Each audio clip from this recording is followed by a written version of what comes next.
Alright, draft science video. It's a comment video. Just one particular comment, I think, pretty much. Because it's just so, poster child for the typical trolly, shit talker who puts up nothing and just talks shit. And so I really want to find some way to get around that, in the sense that oblige people to invest something in their commentary. Their right of speech should come with some sort of, it should have the integrity of not only a qualification, like they're willing to stand by what they say, stand by their insults and their accusations.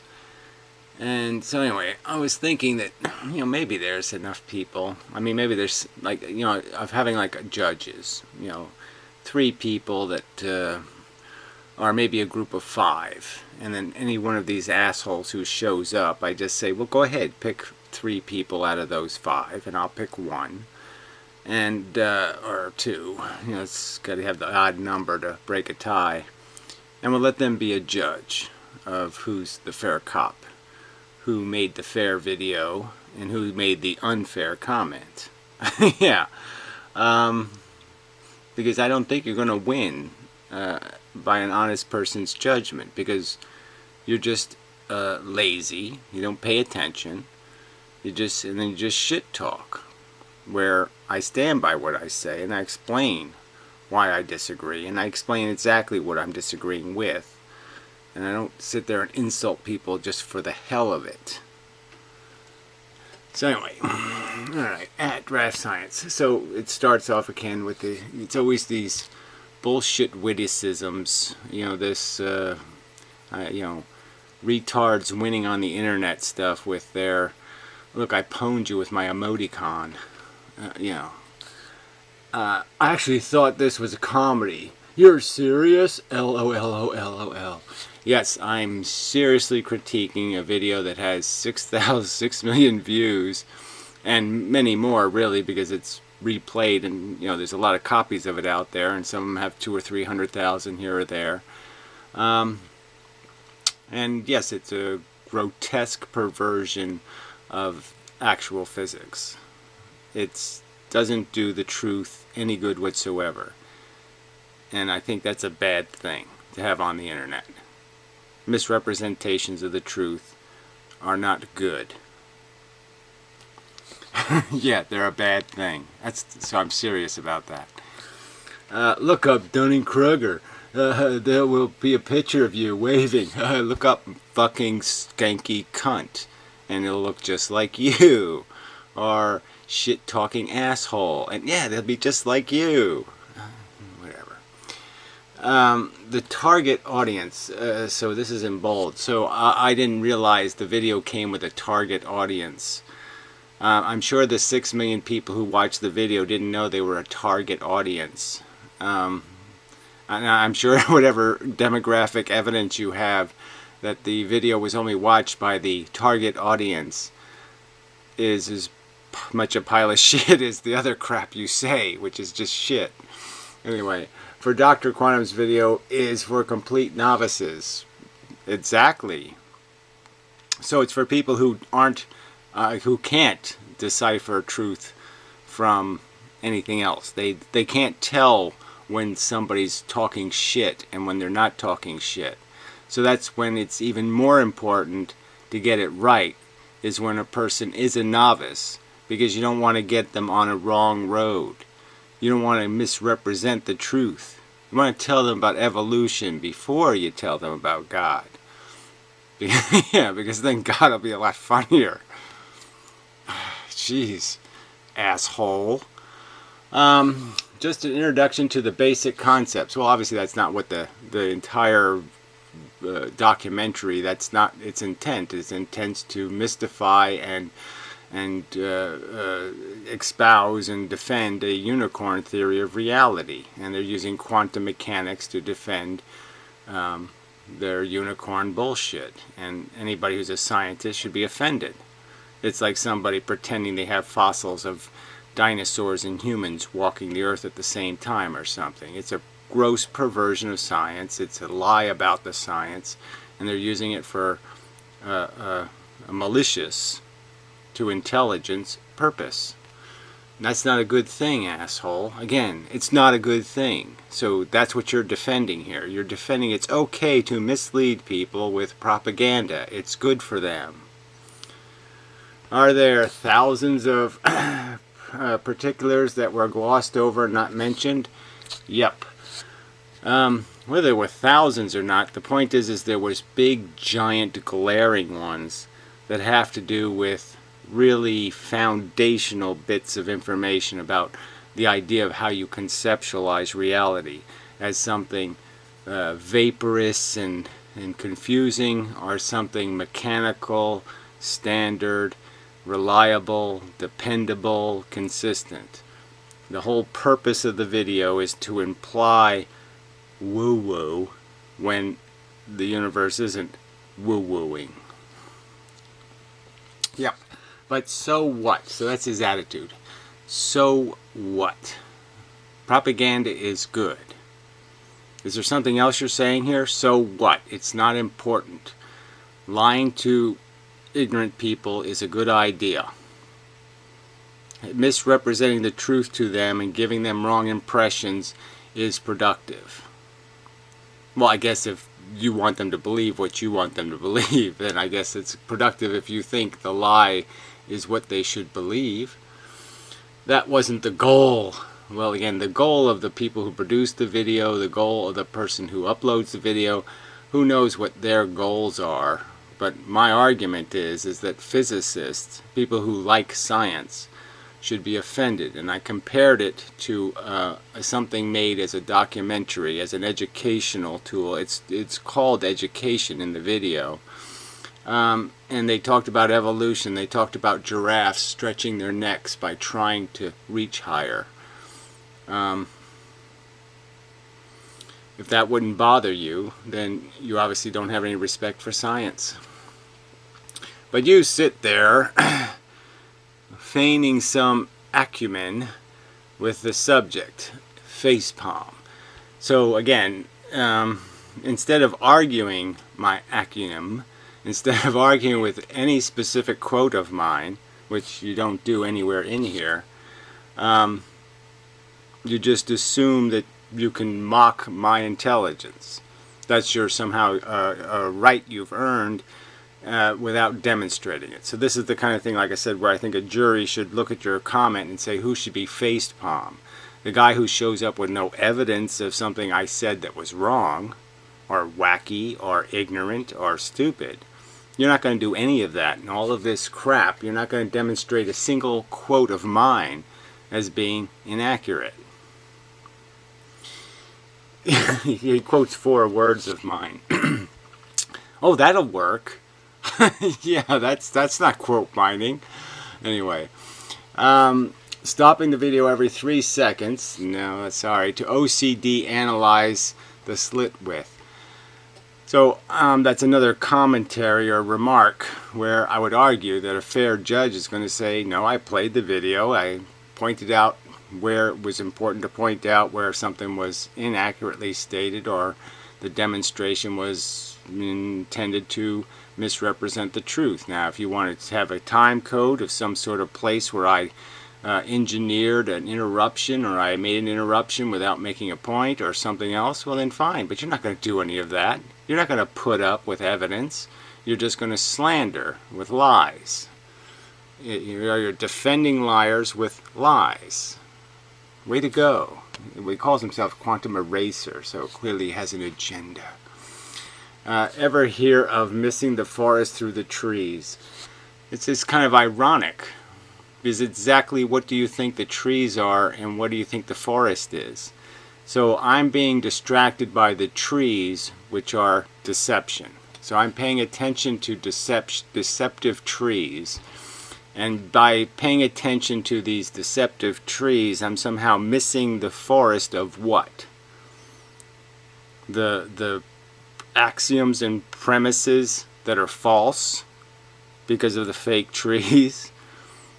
My whole point to you is that the whole forest of physics has been ruined by this very idea that their secret truth is a truth, even though their evidence sucks.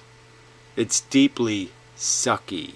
The evidence is weak, feeble. It's absolutely non-existent in reality. This is called the nail in the coffin of particle theory experiment. And as I've pointed out, Newton knew about diffraction, interference patterns. Yeah, it wasn't news. All the Heisenberg nonsense. So that's my quote. Yes, we'll just dismiss arguably one of the greatest actual physicists of all time and cling to your just got back from a horrific Alice in Chains concert take right. So some sort of comment about how I look, I guess. So again, you could just argue with Einstein by arguing with his appearance. So you win the argument. Somebody has a funny mustache, they don't know anything. So because Heisenberg was boring looking, okay, he had to be brilliant. You know, he's untouchable. I mean, this is just such fucking bullshit way to argue. I mean, are you for real? That's even so brilliant. Using the are you for real in a statement where you're talking about something being real and you're using are you. You can't even make real words to make your real commentary about how somebody's not being, you're questioning their reality with non-real, you know, vague references to words. You can't even say the words, you have to just reference them vaguely. Anyway, so again, my critique isn't Heisenberg, but clearly I don't have any use for Heisenberg's other contributions to physics because they're all related to quantum mechanics, which is not necessarily Heisenberg's fault in a sense, but it's like you could take Heisenberg's main principle, okay, the idea that there is no locality, and you can argue that, well, maybe Heisenberg was just arguing that you can't measure it, and that's obvious, that's a limitation. It's not a principle, it's a rule. Okay, it's not a principle that you can't measure both things. It's a rule that you can't measure both things, because you're never going to find a force smaller than force. The forces are the smallest things. Forces can't detect forces, so the only way you can detect forces is with matter.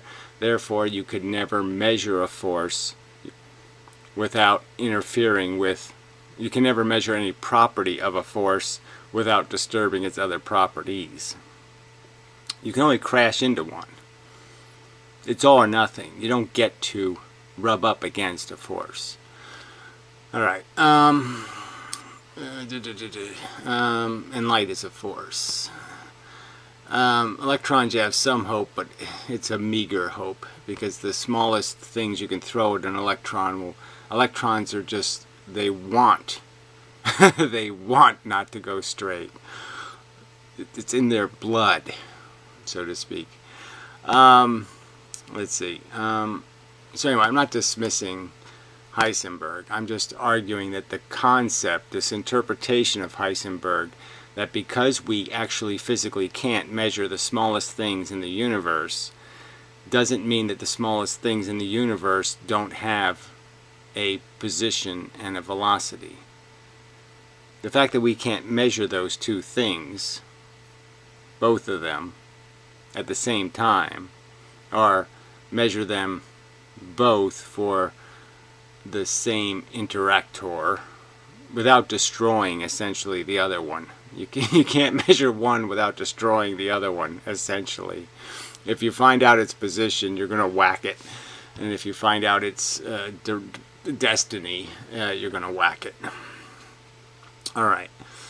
Since Newton, they know one slit will do the same magic. Okay, so that's my quote. It's a very direct statement. So if there was judges here, they could say, yes, that's what he said.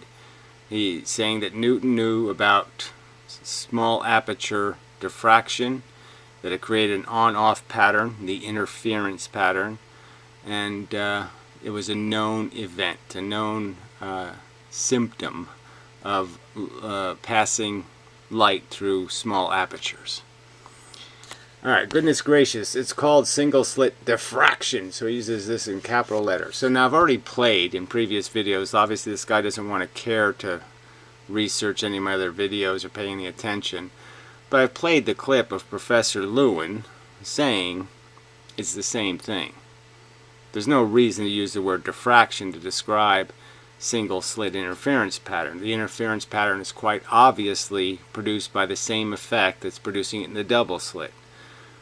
It's a so he's an MIT professor, and so would you type a capital word to him? Are you going to do that? Are you going to, if I had the power, is that what you would want me to do? If I knew Professor Lewin, would you want me to send him this comment, and then you can mock him with your capital diffraction in capital letters, and he'll tell you it doesn't matter whether you call it diffraction, it's an interference pattern. It's the on-off pattern.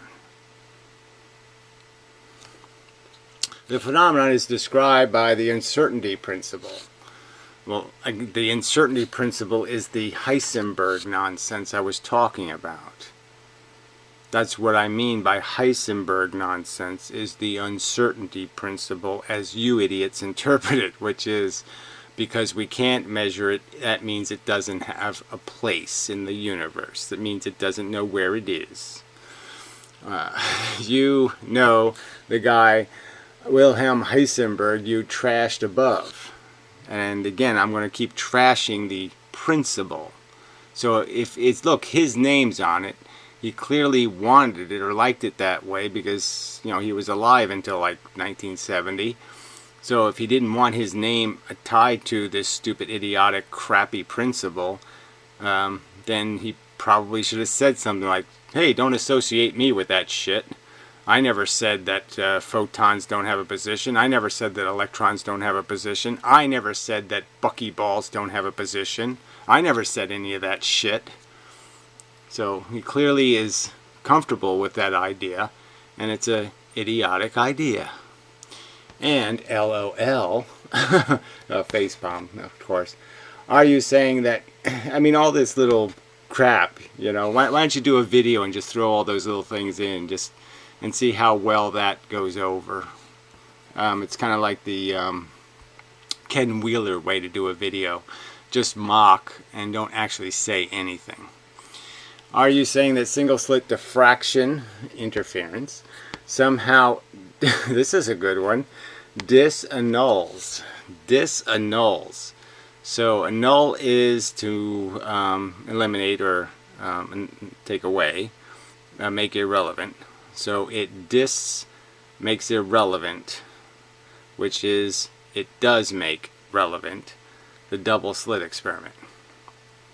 No, I think an honest judge, right, if we had some honest judges, I think they would say that what I said was pretty clear, is that you don't need the double slit experiment. There's nothing magical in the double slit experiment that isn't even more magical in the single slit experiment.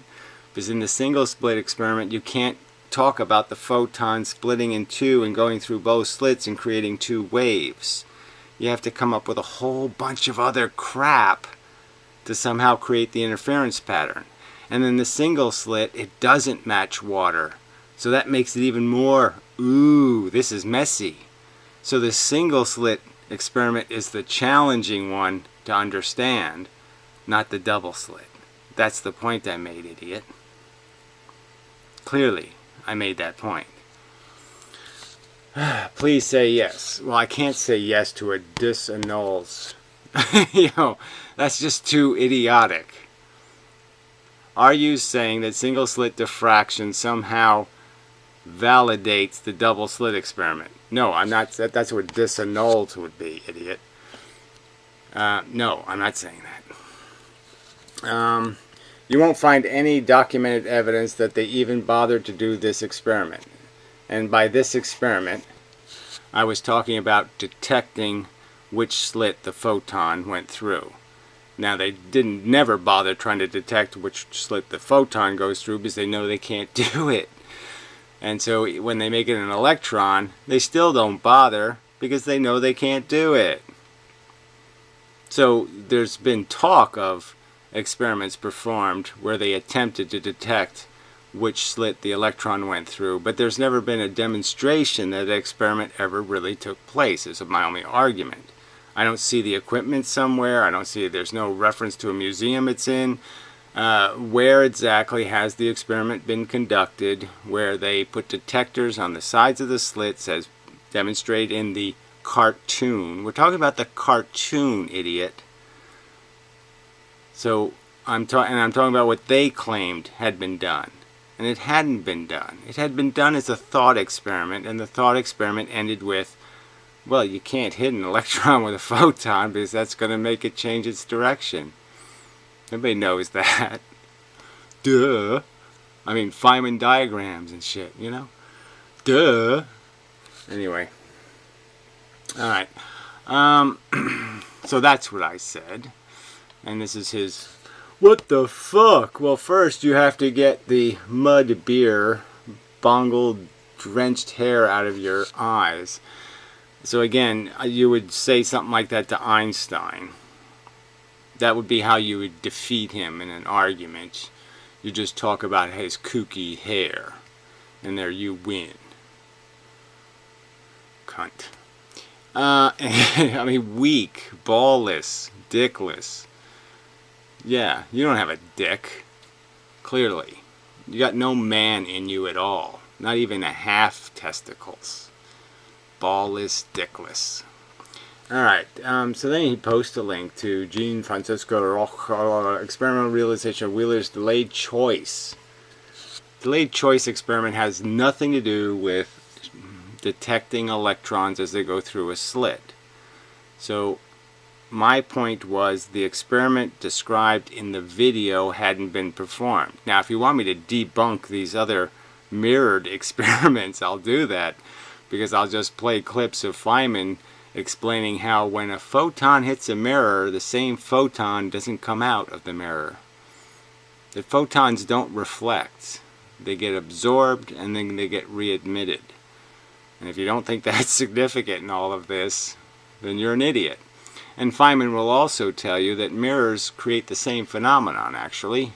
Depending on the exact angle you hit the mirror at will create the probabilistic change in direction, so that you can actually blank out parts of a mirror and the reflection will be true because the light will hit only the parts where it gets more likely to be reflected to a specific location. And all the parts where it wasn't going to get reflected in a positive way or was going to get absorbed would be blanked out, so it wouldn't matter. You only blank out the parts where they would have got absorbed.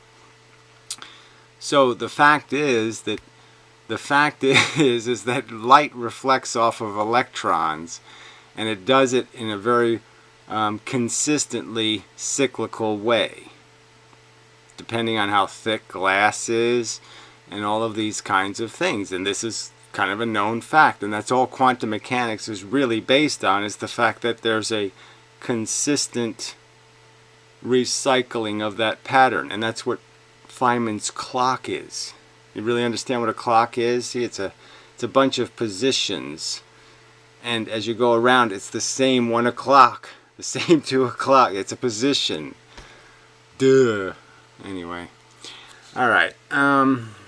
So I won't bother with that one. But that is merely thanks Captain Obvious, as it were, to this. I don't even know what that means. Thanks Captain Obvious, as it were, to this.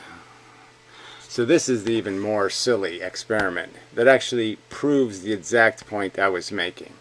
So if you go back to my video, what I was saying was they never really verified this whole what happens to the electron if you try to detect it. And what they say in the video is that the electron goes straight and it makes a straight line. And I was saying, well, they don't even know if it does that, because the truth is, if you try to detect it, you're probably going to scatter the electrons. That's exactly what I say in the video. And if we go to this asshole's link, guess what we're gonna find? Yeah, scatter. Look at that. The electrons are scattered. The whole width of what is called the pattern. So I'll get to that. But the point is that the electrons don't show up in a bar, okay, when you attempt to detect them. No, they show up in a scattered pattern. Yes, more in the middle, but clearly balanced in terms of spread. And that was exactly my argument. And this, they're saying, is evidence of the interference pattern. First off, there's no central maxima, unless they think this is this. So, I mean, this is obviously not very close. I mean, this really isn't very close to the consistency you would want from a true interference pattern. And I don't even want to go into, again, the whole point of my video was, I said in the video actually, here we have the simplest experiment. Now they can't accurately describe what's happening in this dirt simple experiment. Just two openings, a light source, and a target. And they can't accurately describe this experiment. And yet we're supposed to trust them about all the assumptions built into this. All of these mirrors, prisms. Prisms don't affect light at all. No. You know, same photon in, same photon out. Feynman will tell you that. Oh, wait a minute. No, he won't tell you that. Well, he's dead, but I mean, if he was alive, he would explain to you, no, it's not same photon in, same photon out. Nope, nope, nope. So anyway, in conclusion, this experiment unequivocally validates. So again, all of this is completely meaningless to the point I was making in the video, which is the claim in the video was inaccurate. The experiment they were describing hasn't been performed. And yes, maybe much more elaborate experiments have been performed where they attempt to violate Heisenberg and measure photons. But again, we don't even have the truth on this simple experiment. And I'm going to argue there's tons of critiques that can be made about these more complex experiments that have built into them so many assumptions that are clearly worthy of some skepticism. Alright, then the hammer that is only confirmed a delayed choice quantum eraser, but validates the time component by 5 orders of magnitude and the space component by 50 orders of magnitude. Like, all of that means anything if your assumptions, your presumptions going into the experiment are incorrect. So they claim they can monitor a single photon, and my argument would be is they don't even know what a photon is in terms of a distribution of energy. It's quanta, and to have a frequency you have to have more than one. So it would kind of be impossible to have a single photon by their definition, because a single photon would have to be at least 2 quanta. So way you can make the frequency. See, but it's assumptions. Their assumptions, you're assuming their assumptions are correct. So it's 2 assumptions. Your assumptions regarding their assumptions. And that's what you're going to base hard science on, is evidence that weak. And I showed the frickin', look, this is hardly decisive. Anyway, so just more in the same stuff. The presence of path information anywhere in the universe is sufficient to prohibit any possibility of interference. It is irrelevant whether a future observer might decide to acquire it. The mere possibility is enough. So again, it's all these are all assumptions based on wrong assumptions going in. So it's just religion. This might as well be in the book of complete bullshit. Alright, since Welcher-Weg information of the atoms is carried by the photons, photons now carry information. Okay, the simplest thing in the universe. It has mass in one dimension moving the speed of light. It doesn't carry any information. The choice of measurement of the photons, either revealing the eraser or the atom. So again, we're talking, most of these experiments have to do with polarized light. And as I have pointed out, there's lots of issues about polarization that have to be accounted for. And I'll use again my simple Frisbee analogy. If you thought about polarization as being bars of a jail cell, and the idea was if you throw Frisbees this way, lengthwise, they'll go through, and if you throw them flat, they won't go through. But the trick is a percentage of the ones you throw the right way won't get through because they'll hit the bars. So there's always going to be a lower percentage of the 50-50 you would expect. If you threw 50 of each, you have the expectation that 50 get through, but 50 don't get through. But all 50 of the ones you threw horizontally don't get through. Little things like that are important here. Those details. Alright. Alright, can be delayed until long after the atoms have passed the photon detectors at the double slit. Oh, well, here's a... Can be delayed long after the atoms have passed the photon detectors at the double slit. So atoms passing the photon detectors. Isn't that just brilliant? The later measurement of the photon decides whether the atoms can show interference or even after the atoms have been detected. So again, this is all speculation about how much they can say, they can know. I can shoot a photon and then I can go catch it over there and I know exactly it was the same photon, and it's just all a pile of shit. Do you need me to post other 1875 experiments all validating the same conclusions without exception? Yes, I would love to see the 1875 experiment, asshole. Go ahead. Yes, point me to that. Something that doesn't have 74 mirrors in it. And crystals. It's always important to have crystals in physics experiments. Here, I'll make it real easy for you. To overturn the scientific... Look, the point... Again, so all of this doesn't refute a single thing I said in the video, which is, in the two-slit experiment, they can't do any of this detecting. Can't be done in the simple two-slit experiment. You can't detect the position of an electron without interfering with its direction. And you certainly can't do it to a photon. To overturn scientific falsification of locality by direct proxy. Well, again, if any of this crap was possible anyway, I mean, we already know that if this would as Einstein put it, this spooky action would violate the transfer of information. So again, there's no rational catch to why you couldn't have faster than the speed of light communication if this crap was true. And the fact that you can't do any communicating just pretty much demonstrates that this crap is crap. That the photons are what they are when you create them. And it has nothing to do with anything else. Alright, the Quantum Randy Challenge, henceforth QRC, challenged by pseudoscience. Well, I don't even know what that means. So official Quantum Randy Challenge. Well, I'll have to look that up, because that ought to be hilarious. Oh, Science 2.0. I'm sure this will be great. Oh, it's a different Randy, I guess. First introduced here, exist in order to stop the spread of pseudoscience by simply teaching quantum mechanics, whatever that means.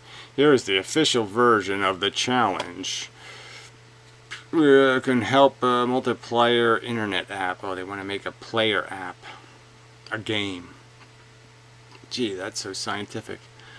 Anyway, the Randy type challenge is one molded after the James Randi challenge. Okay. To anyone who can demonstrate paranormal abilities under laboratory conditions.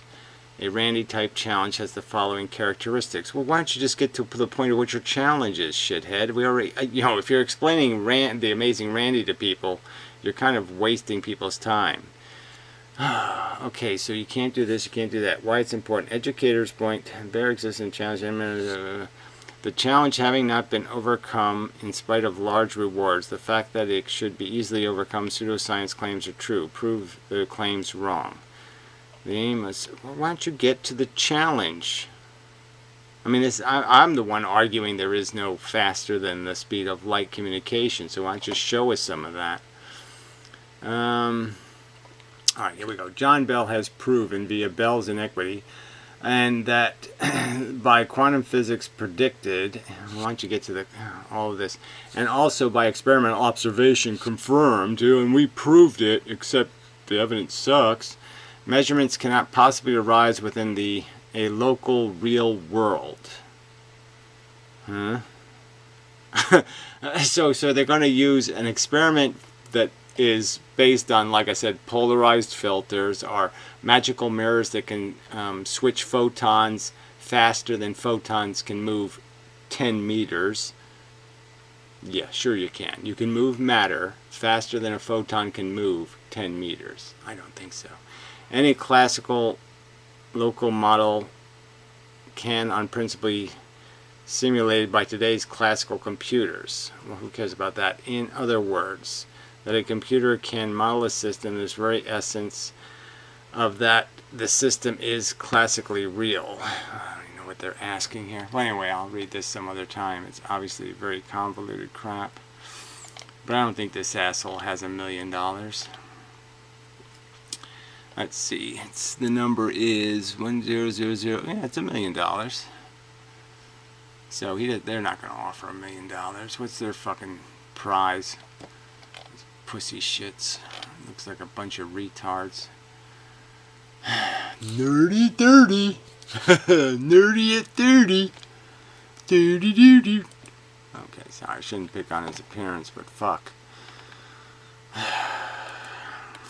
Does look like a retard. Anyway,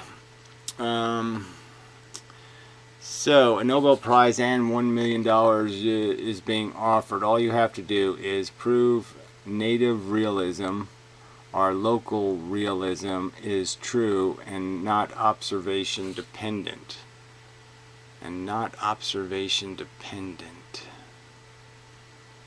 I don't even know what that means, but I can aim.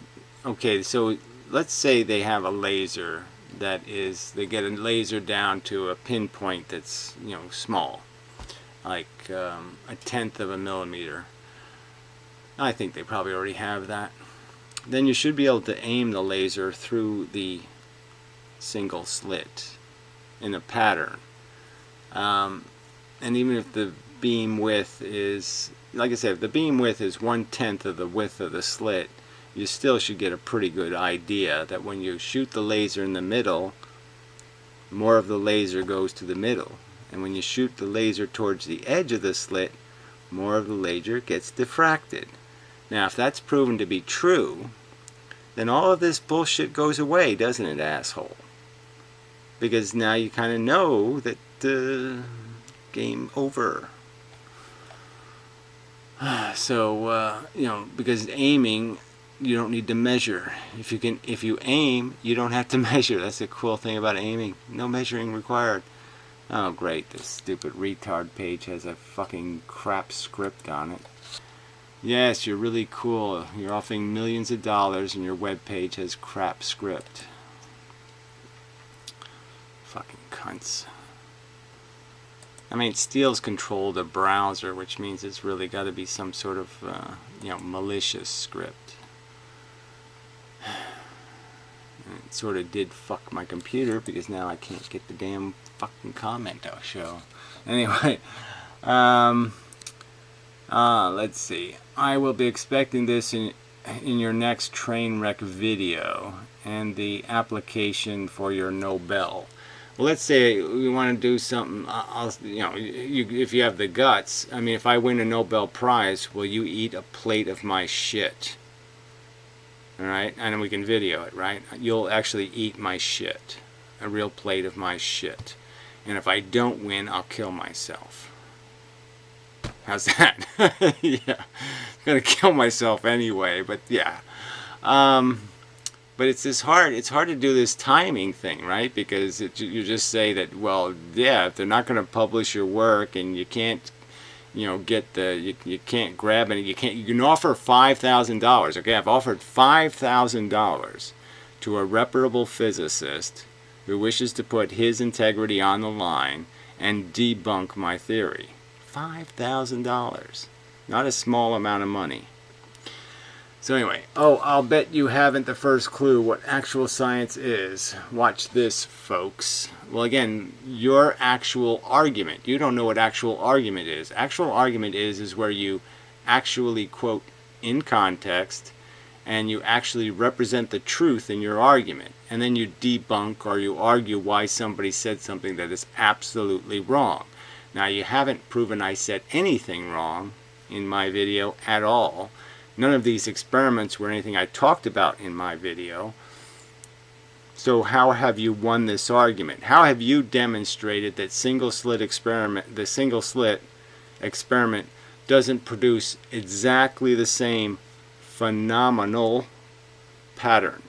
That is, the pattern is being created by the same exact mechanism that's creating the pattern in the double slit. How have you demonstrated that not to be true? Post a formal scientific hypothesis regarding anything. Well, I sort of have. Please briefly identify the parts. I've already pointed out I have a unification theory. It's linked in the video. So, what is the ultimate goal of any scientific inquiry? Like I said, my only goal in starting this was to say, oh, this is too stupid. And so then I spent the last 5 or 6 years or so educating myself, and I realized it's too stupid for a reason. That's right, because physics is full of shit, sadly. Bent space, just a bullshit, a cheat, a preposterous cheat. We can't figure it out, so let's just create a fake mechanism that explains it so then we don't have to account for the energy. We don't have to account for this pulley thing. We'll just invent a fake mechanism that does this pulley thing. It somehow pulls on stuff. When it's obvious the simple force would be push, that would be the logical thing to invest your time in proving is the push force. And it was right there to be discovered, and all these assholes just kept ignoring it. Oh, you can't have a particle gravity. No, no, no, no, no. Well, yes you can if you make it kinetic. Idiot. Anyway, a 5th grade general science graduate. Well, again, I'll put you to that challenge. Let's get a few 5th graders together, and then you can tell them your bullshit, and then I'll tell them my bullshit. And let's see who they vote for as having a more rational theory. Your silly Heisenberg, the photons are in magic space, there's a multi-dimensional universe, time isn't a function, it's a special bent curvature in the nothing. And against my theory, okay, that, hey kids, you know what it's like when, say, you're dancing and then somebody asks you to move somewhere, how you can't dance as fast because you have to take time out of your dancing to step over there, and then you can dance, and then you have to step over there, and then you have to dance, and then you just, that's time dilation. See? No magical dimensions, no bullshit. Your metabolism slows down when you have velocity. You don't think I'm going to win the argument with the 5th graders, cunt? Yeah, I think I can sell this stuff to 5th graders all day long, and they'll say, gee, Mr. Gary, you're so much more rational than those shit-talking skanky cunt fuckers. Yeah. Alright, anyway. Would be able to answer these 2 simple questions in less than 5 minutes. Well, I don't know what 2 simple questions. These are simple questions? Post, that's a question, right? Post a formal scientific hypothesis regarding anything. Please briefly identify the parts. What does that even mean?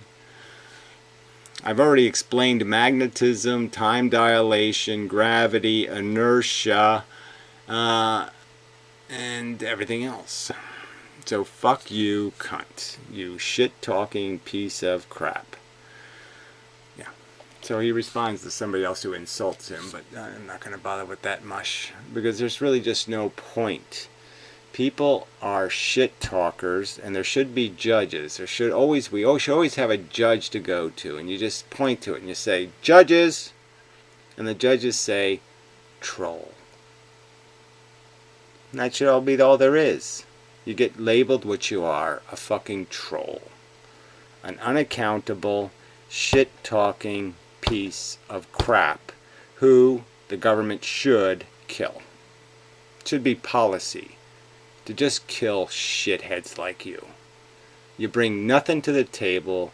You make a ballless argument full of stupid accusations and irrelevancies. You just should be dead. You're brain dead already. You already have less than a vegetable mentality. Fucking piece of crap. Yeah. So anyway. You should be dead to the communication superhighway, because you're not part of the information superhighway. You're nails in the road. You're the thing.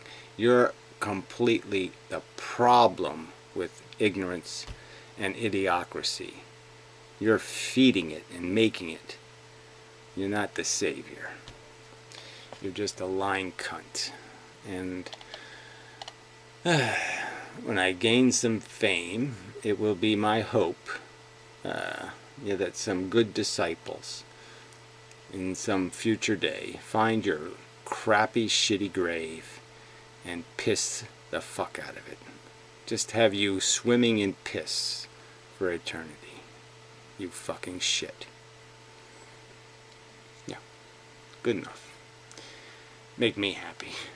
Yeah, put a smile on my dead face. It's another good reason to get cremated. It's, a lot harder to piss on you then. Anyway, till next time.